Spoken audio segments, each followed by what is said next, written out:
Hello student, MS classes में आप सबका स्वागत है। आज हम लोग जो है कक्षा 10 का जो मैथ है समांतर श्रेणी जो प्रश्नावली 5.3 से पहले जो 15वां और 16वां क्वेश्चन है, आज इसको हम लोग करके समाप्त करेंगे। तो देखिए क्वेश्चन हमारा कह क्या रहा है। सबसे पहले इसको देखना हम लोगों को कि क्वेश्चन में दिया क्या है और ज्ञात क्या करना है। तो हमारा जो क्वेश्चन है वो लिखा है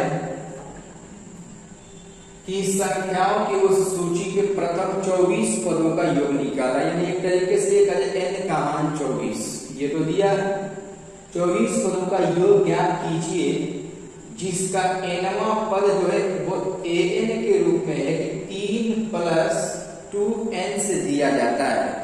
यानी ये जो हमारा क्वेश्चन an बराबर 3 + 2n दिया है, सबसे पहले हम लोग इस वाले पद से हम लोग इसे समांतर श्रेणी बनाएंगे। जैसे बोले यहाँ पर अगर 1 रखते हैं तो इसका प्रथम पद बनेगा, 2 रखेंगे तो दूसरा पद हो जाएगा, 3 रखेंगे तीसरा पद, इस तरीके से जितना रखेंगे उतना पद आ जाएगा। तो यहाँ से अगर हम लोग देखें तो a1 बराबर हमारा कितना रहेगा 3 + 2 × 1, तो यहाँ पर हो जाएगा कि 3 + 2 बराबर हो गया हमारा 5, यानी प्रथम पद मिल गया हमारा 5। इसी तरीके से a2 यानी दूसरा पद, तो यहाँ पर कितना है 3 + 2 × 2 बराबर 3 + 4 बराबर कितना हो जाएगा हमारा 7 हो जाएगा। a3 निकालेंगे, यहाँ पर 3 + 2 × 3, यहाँ पर 3 प्लस कितना हो जाएगा 6, आइए हमारा हो गया 9। इस तरीके से हमारी समांतर श्रेणी चलती चली जाएगी। यानी इससे जो प्राप्त AB मिल रही है वो हम लोगों को वो क्या हो रहा है 5, 7, 9 ... इस तरीके से मिल जाएगा। कहां तक 24 पद तक क्वेश्चन में लिखा है। क्वेश्चन में लिखा है कि 24 पद तक ये हम लोगों को दिया गया है। अब जरा इसमें देखिए a का मान क्वेश्चन में हमारा 5 और d का मान कितना हो जाएगा 7 - 5 यानी हमारा हो जाएगा 2। क्वेश्चन में n का मान दिया है वो कितना है वो है 24, ये चीज दिया है। और यहाँ पर जो है निकालना क्या है S24 निकालना है। क्वेश्चन के अकॉर्डिंग जो है हम लोगों को जो निकालना है वो S24 है, ये निकालना है S24। अब देखो फॉर्मूला Sn बराबर n के बटा में 2 क्या होता है 2 + n - 1 × d, ये हमारा फॉर्मूला होता है। अब मान रखेंगे हम लोग यहाँ पर देखो S24, तो यहाँ पर कितना आएगा 24 के बटा में 2 और यहाँ पर कितना आ जाएगा 2 × 5 + 24 - 1 × 2 हो जाएगा। यहाँ पर हो जाएगा हमारा ये कितना जाएगा कट जाएगा तो कट करके 12 हो जाएगा और यहाँ 5 × 10 और ये हमारा हो गया कि 23 × 2 हो जाएगा। यहाँ पर कितना हो जाएगा 23 × 2, तो ये हमारा S24 यहाँ से निकल रहा है, ये ध्यान रखिएगा। कितना S24 कितना है 12 × यहाँ पर 10 + 23 गुना कितना हो जाएगा 46, ये हम लोग को मिल गया 23 × 46। अब देखिए यहाँ पर 12 × 46 10 कितना हो जाएगा 56, 12 से गुणा कर लेंगे, 12 × 6 = 72 के 2 और 12 × 5 = 60, 7 × 67, यानी S24 का जो मान आएगा हम लोगों को वो कितना हो गया S24 का जो मान हम लोग को प्राप्त होगा वो 672 मिलेगा। इस तरीके से इसका आंसर हम लोग प्राप्त कर लेंगे 672। उदाहरण नंबर कौन सा था, तो उदाहरण नंबर 15 बहुत इजी लेने का था। इसी तरीके से देखिए अब जो है हम लोग इसके बाद का उदाहरण एक और है, उसको भी करके इसको पूरा कर लेते हैं। अब देखिए जो है उदाहरण नंबर 16 में 3 प्रश्न पूछा है। अच्छा, मेन प्रश्न तो मैंने लिखा ही नहीं है, तो मैं मेन प्रश्न को एक बार पढ़ दे रहा हूं। आप लोग किताब को खोल करके प्रश्न को देखिए क्या लिखा है। क्वेश्चन में लिखा है ये कि टीवी सेट का निर्माता तीसरे वर्ष में 600 टीवी और 7वें वर्ष में 700 टीवी सेट उत्पादन करता है। यह मानते हुए कि प्रत्येक वर्ष उत्पादन में एक समान रूप से एक निश्चित संख्या में वृद्धि होती है, ज्ञात कीजिए। क्या ज्ञात करना है? तो यहाँ पर क्वेश्चन में 3 पॉइंट दिया हुआ है ज्ञात करने के लिए, इसी को ज्ञात करना है। क्वेश्चन में क्या बोला कि पहले के 3 वर्ष में, क्वेश्चन में ये लिखा है कि प्रथम तीसरे वर्ष में, प्रथम तीसरे वर्ष का मतलब A3 होता है। इसका मतलब देखो हम लोग पहले ही पहला पॉइंट हल करेंगे इसी को लेकर के। प्रथम तीसरे वर्ष में दिया है क्वेश्चन में कि A3 जिसका मान क्वेश्चन कह रहा है कि 600 टीवी उसने तैयार किया। फिर लिखा 7वें वर्ष में उसने 700 टीवी सेट का निर्माण किया, यानी A7 बराबर हमारा क्वेश्चन में दिया 700। करें पहला ऑप्शन करें कि प्रथम वर्ष में उत्पादन कितना होगा, 10वें वर्ष में उत्पादन कितना होगा, फिर प्रथम 7 वर्ष में कुल उत्पादन कितना होगा, ये चीज क्वेश्चन में पूछा गया है। अब यहाँ पर जरा ये देखिए कि अगर हम लोग इन दोनों को ले करके ये हल करते कि A का मान कितना आएगा, तो वही हमारा क्या हो जाएगा, प्रथम वर्ष का उत्पादन हो जाएगा ना।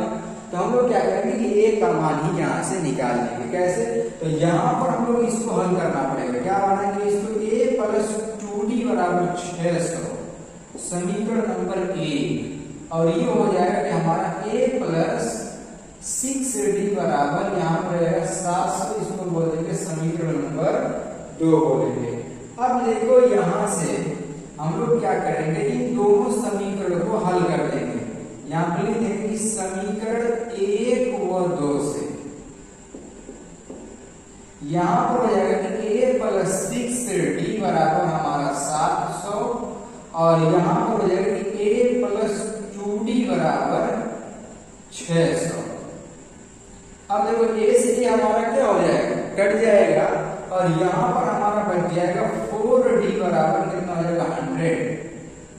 तो D बराबर 100 के बटा में 4, यानी ये हमारा जो आएगा D का मान वो हो गया कितना, 25 हो गया। D का मान कितना आ गया हमारा, तो D का मान जो हम लोगों को मिल गया 25 आ गया। D की भी जरूरत पड़ेगी अभी इस वाले में। 10वें वर्ष का मतलब A10 निकालना, तो उसमें D की आवश्यकता पड़ेगी, यानी ये तो मिलेगी हम लोगों को। अब इसके बाद हम लोग को A का मान निकालेंगे तो पहले वाले का हमारा आंसर हो जाएगा। हम लोग क्या करेंगे कि D का मान समीकरण नंबर 2 में रख देंगे, 1 में रख देंगे, यहाँ से दोनों में रख करके किसी में रख देंगे, आंसर आ जाएगा। यहाँ लिखेंगे D का मान समीकरण 1 में रखने पर, यहाँ पर रखेंगे, देखो यहाँ कितना है, A प्लस 2 गुणे 25 बराबर 600। तो यहाँ से कि A प्लस 50 बराबर 600 होगा कि नहीं होगा, इस तरीके से कर लेंगे। और यहाँ से हो जाएगा कि A बराबर 600 माइनस 50, यानी A का मान कितना मिल गया, 550 आ गया। यानी प्रथम वर्ष का जो उत्पादन आएगा वो हम लोगों को मिलेगा कितना, 550 मिल जाएगा।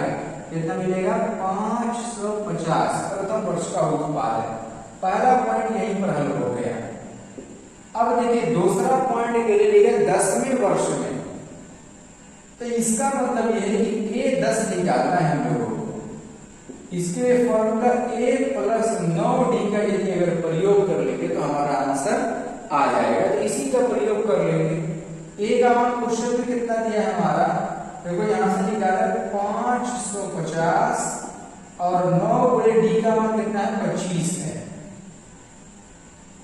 गुणा कर लेंगे तो 25 नवा कितना हो जाता है, तो 225 होता है। 25 नवा कितना होता है, 225। तो जो A10 हमारा आएगा जोड़ लेंगे कितना हो जाएगा हमारा, 775 हो जाएगा। कितना, 775, यानी जो 10वें वर्ष में हमारा उत्पादन हो जाएगा वो 775 आएगा। इस तरीके से अब यहाँ पर इसमें लिखा है प्रथम 7 वर्षों में कुल उत्पादन पूछा है, यानी योग करके हम लोग को निकालना है। 7 वर्षों में टोटल उत्पादन पूछा है। यहाँ पर देखो 7वें वर्ष में दिया है, प्रथम वर्ष में दिया, इसी से जो हम लोग निकाल लेंगे बिल्कुल आसानी के साथ और एकदम इजी वे में फॉर्मूले का प्रयोग करेंगे, एक बार में हमारा आंसर आ जाएगा। देखिए कैसे, यहाँ पर देखो क्वेश्चन में 7वें वर्ष में तो दिया ही है हमारा, 7वें वर्ष में कितना दिया है हमारा 700, और यहाँ प्रथम वर्ष में एक क्वेश्चन में हमारा दिया है 550। अभी हम लोग निकाले थे, ये जो अंतिम पद है इसको हम लोग एल भी बना सकते हैं, A7 को एल भी बना देंगे और इसका मान हमारा 700 हो जाएगा, ठीक है। और यहाँ से n का मान क्वेश्चन में जो दिया है वो 7 रहेगा केवल। अब देखो Sn लगाते हैं, ये तीसरे पॉइंट के लिए हम लोग हल कर रहे हैं। Sn बराबर जो फॉर्मूला आप लगाएंगे n के बटा में 2, तो यहाँ पर जाएगा हमारा केवल a प्लस l हो जाएगा। मान n का मान कितना है 7 के बटा में 2 और यहाँ पर a का मान 550 प्लस 700 हो जाएगा। क्योंकि 7 वर्ष का केवल पूछा, ये योग पूछा तो ये योग का फॉर्मूला लगा दें। अब जोड़ दो जरा इसको, तो यहाँ पर हमारा हो जाएगा 0 और यहाँ पर 5 7 5 12 के 2 यहाँ हो जाएगा। अब 2 से इसको काट लेंगे तो यहाँ पर 2 6 12, 2 2 4, 2 5 10, 625 आ गया।